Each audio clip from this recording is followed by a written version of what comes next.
What's going on, guys? So today we're going to do a video a little bit different here. I think I just kind of want to go over what's in my rig here, kind of what I keep in the back of my Jeep from day to day, just typical trail riding, not necessarily an overland trip, but more just like a day trip. So let's check it out real quick. So this is kind of some of my camera equipment. I've got 3 drones, and I actually got 2 of these plastic cases that carry the handheld camera equipment and the GoPros and things like that. And typically what I do with my camera, since I have to access it so much, I basically just stack all my camera equipment on top of my actual trail riding gear. So let's put that off to the side. So first thing I want to cover, I built these sliders, and I basically just cut my my space in half in the back. Just picked up these drawer sliders, the heavy duty drawer sliders that they make for toolboxes and things like that. And that's actually how I mounted these in here. So basically you can slide out your gear, and this was more for when I had a soft top and I couldn't open this up, but then you can kind of get into your gear here, right? So I put those in, and then this one's a slider for my cooler, and I actually made it where you can slide it out far enough to be able to get your cooler open and closed while it's still on the slider, obviously, right? So let me, I got a metal table here. I just couldn't, I'll be honest with you, I could not justify spending a couple $100s or even $300 for some of the nicer ones for a table, because look, really all you're doing is you're putting a cook stove or something like that on this. And I've seen some of the nicer ones that maybe have like a butcher block or something that slide out the end. I could probably fabricate a cutting board on there pretty easily, and I may do that in the future. So typically I put that down. Once you kind of get in here, I just take this single burner, and it's made by Coleman. And honestly, my wife drinks a lot of coffee, so we usually take this single burner and we put it on here, and we can percolate up a pot of coffee out on the trail pretty much anytime we want to. So we carry the coffee and everything like that with us. So that's kind of our rear setup, and I'll link in my description all the things that I have here. So if you're interested, you want to go check them out on Amazon, you can click on the link below and you'll be able to do that. So let me get the camera in here, and let's kind of get a point of view.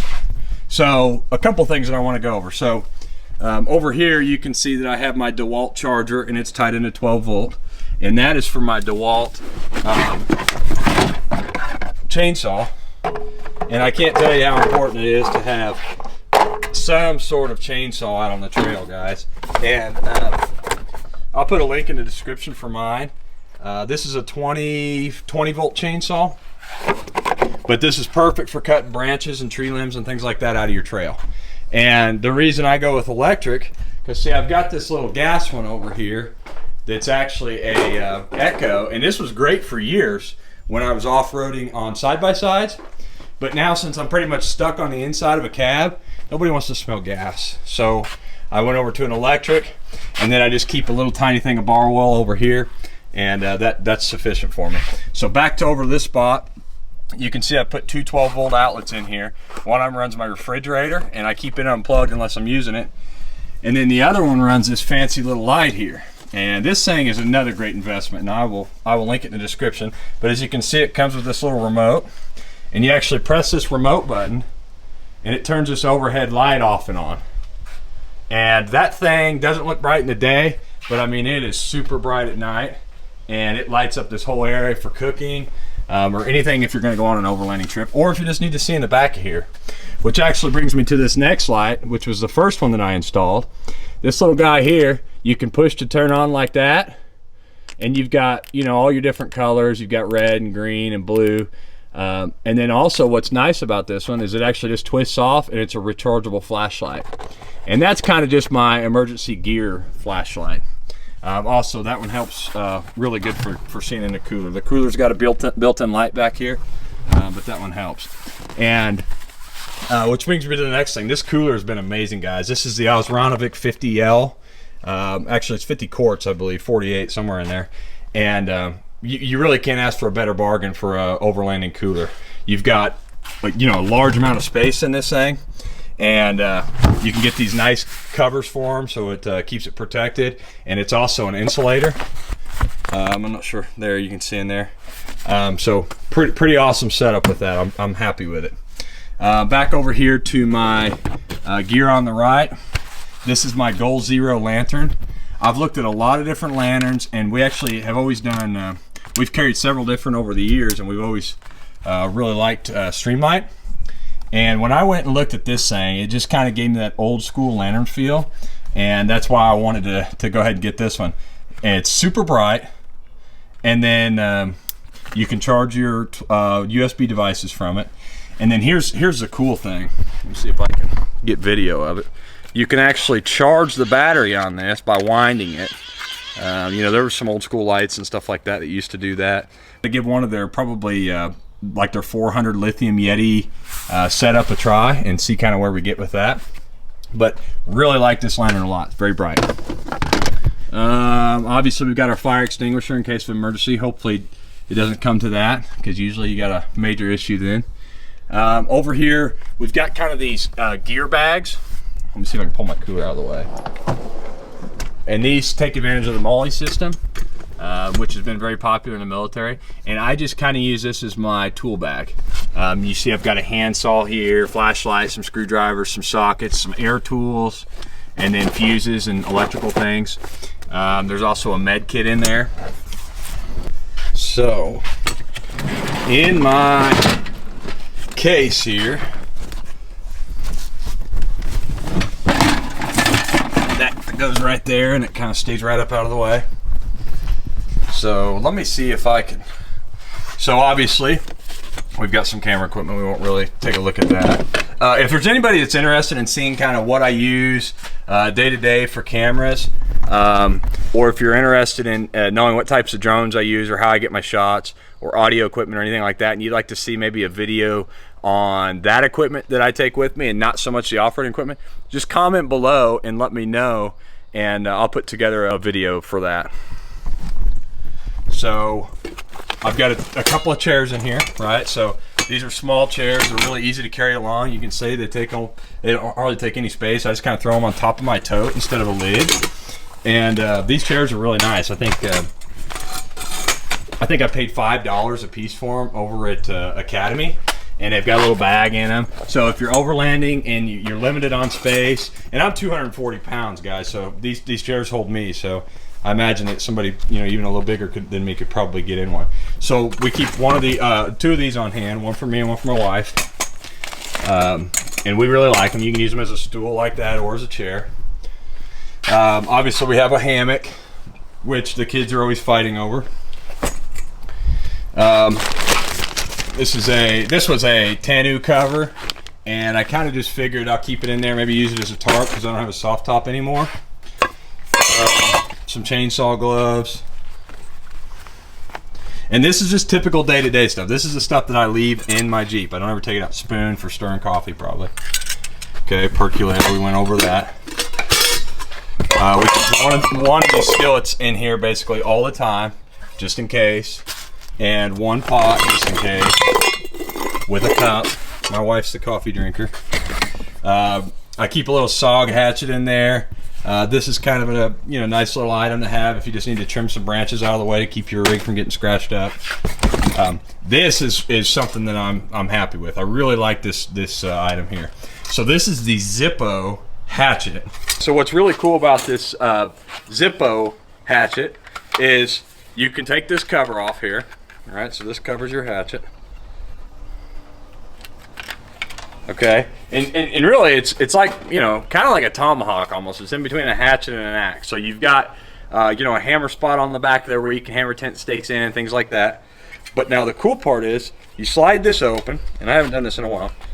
I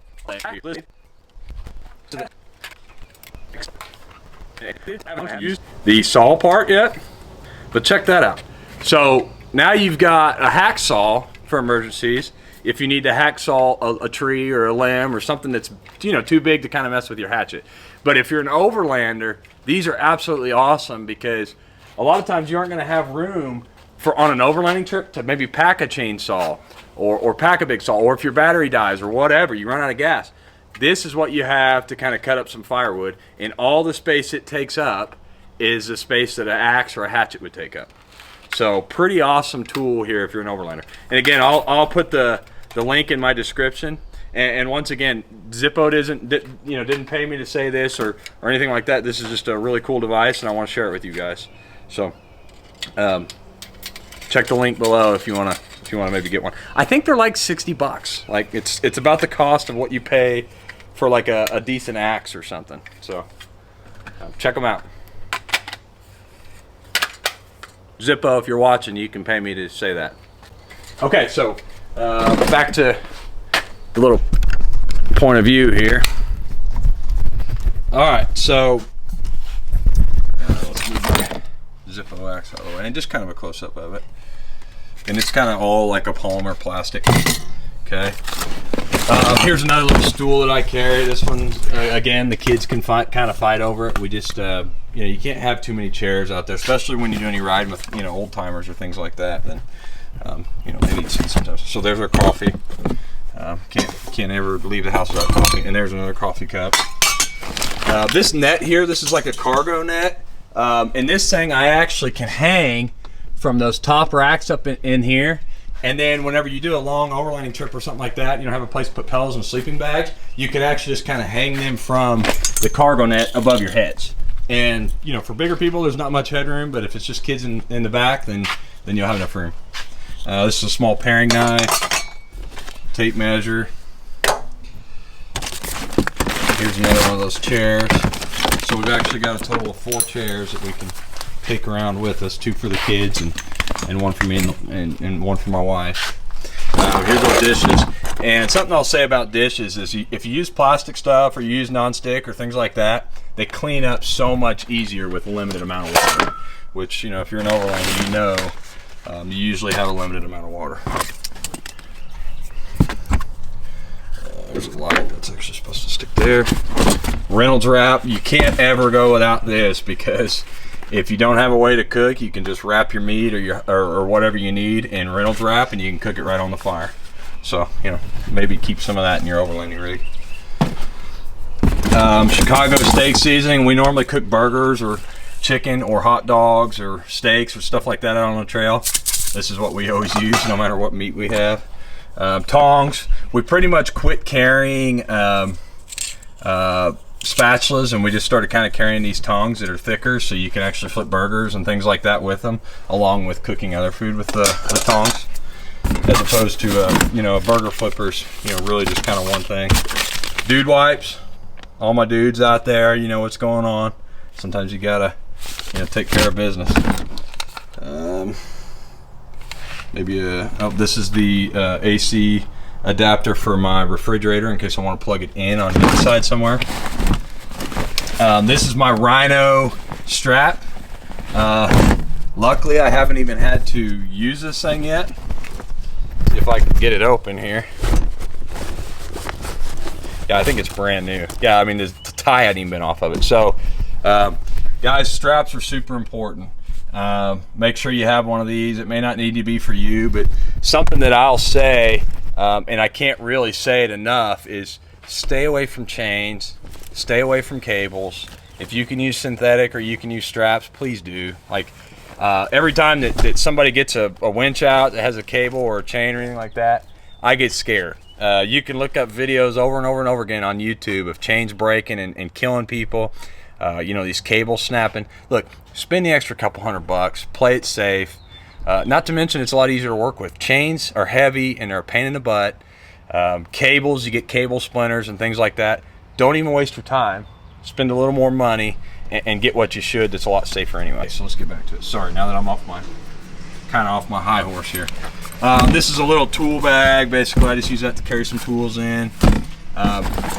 These are the tools that basically stay in my rig.